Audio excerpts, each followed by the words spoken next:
Hey everybody, welcome back to the channel. This is going to be a subscriber question that somebody had reached out to me and was wondering if I could do a video on.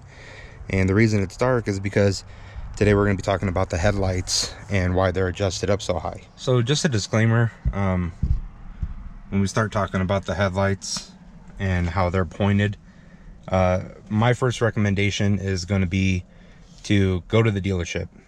This isn't something that, you know, just messing around with it in your driveway, you're going to get accurate adjustments, but you will be able to make the adjustments yourself. It is really easy, but if you don't really know what you're doing, you could end up blinding people on the road, or you could just be pointing it so far downward that you're not able to see clearly while you're driving at night, and could lead to issues. So my recommendation, if you're not sure and you're not comfortable with doing it, take it to the dealership. Purchasing the vehicle, especially if you purchased it brand new, because it is a safety issue, Toyota should handle it. And especially if your vehicle is under warranty, they almost certainly will handle it. And if you just tell them that you're getting a lot of people flipping you off, or whatever the case might be while you're driving on the road, a lot of people are flashing you because the lights are blinding them, they will need to address it, and they will need to take a look at it. They won't just be able to brush you off, and they most certainly should not charge you for it if that's how you bought the vehicle from the factory dealership. I'm not talking about a used car from Joe Schmo's used car dealership on the side of the road. I'm talking about from a Toyota dealership or a certified pre-owned vehicle. They will handle it. But let's say your vehicle is not under warranty, that is not an option for you, then this video might help you out. So you can do this with the vehicle off. We're not going to have it running that long, but just right over here on the switch. So you're going to switch it to your headlights being on, and then we're going to go outside. All right, so now we're outside the vehicle, and what you're going to want to do is have the car on a flat and level ground. And you're going to have your headlight pointing directly at a wall. And what I did, just to try to get a better picture, is put a piece of paper up here, because the garage door has a lot of indents on it and stuff like that. You want it flat level as you can. It's kind of hard to see in the video here, but you're going to notice on your headlight, you're going to have more of that like shadow effect up here. You don't want to use that area to for measurements. You don't want to use this outside for measurements. You'll look at your light and you'll be able to see a very dense point of where that high beam or the low beams are actually centered. So when you find that line, you're going to want to look at the outline of it, and you're going to want to find that point that is the most dense and part of the light that you can actually follow visually. So you want to find a point that you can see clearly. So for me, that point,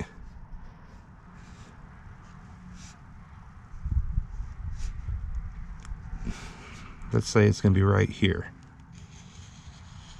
and you just want to draw a line right there.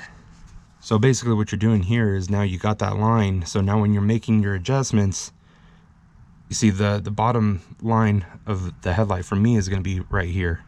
So you're just going to draw a small line right there. So now when you're making your adjustments and the light is going up or the light is going down, you can actually see the adjustments that you're making and where your center point or the point that you want to go back to is if you made any mistakes. So that's what we're doing up against the wall right here. And that's why it's important not to use a shadowed area, because a shadowed area is going to be hard to follow and a hard point to go back to. So now we're going to come back to the car. Depending on what kind of headlights you have and what model your Highlander is, you may have two access points. One of them is going to be right here, and you're going to be taking the screwdriver and you're going to be coming in at an angle this way, and it's going to be right down in this area here. You are going to see something that is similar to this here. You're going to have this star wheel right here. You're going to have another one of those up here. This model has the LEDs, and this is the XLE hybrid, and it does not have that, despite what the user manual says. So the only one that you're going to have If you have this same model, it's going to be right here. And what you're going to notice is that your Phillips head is going to fit perfectly into that slot there, and it's going to go right into those the slots on the star wheel. Now, what are you going to do with that? You're going to place that in there. Well, first, actually, what you're going to do is get a Sharpie, and you can see this one is already marked because I've already made the adjustments on this vehicle. You're going to take your Sharpie and just mark one of these teeth here, just so that you have a starting point, a point that you can go back to. And with every turn that you do, you want to make sure that you're taking note of how many turns you're actually doing. Again, so you can go back to your start point and you don't get lost.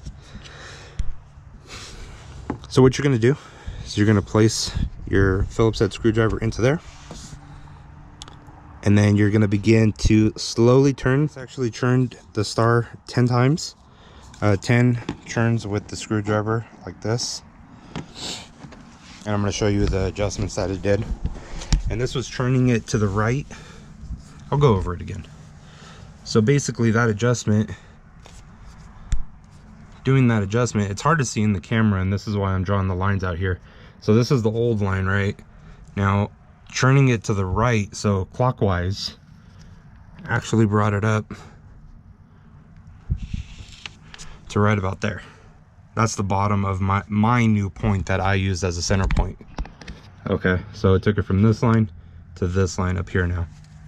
Now you got to remember, oh, well, 10 turns, you know, it only went up maybe like a fraction of an inch. It didn't really go up much, but you got to remember, this is downside of the headlight. So it going up that much, you're talking about hundreds of feet down the road.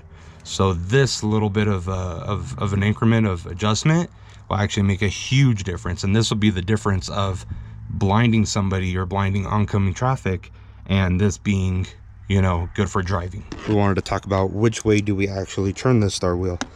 So you insert your Phillips head there.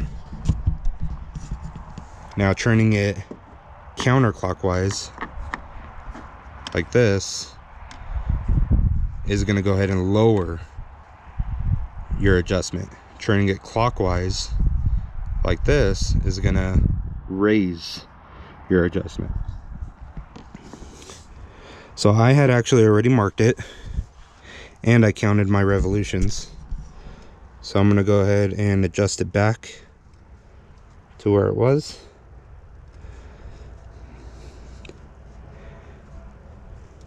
See if I could see it there.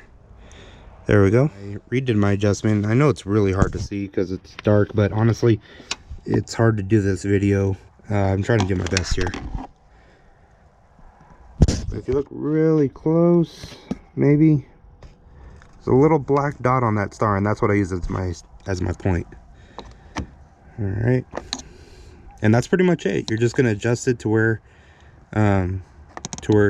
your liking is. You could take the car back out on the road, drive it around, make sure that you're okay with it, you can see clearly, and everything is fine, and you're not blinding anybody.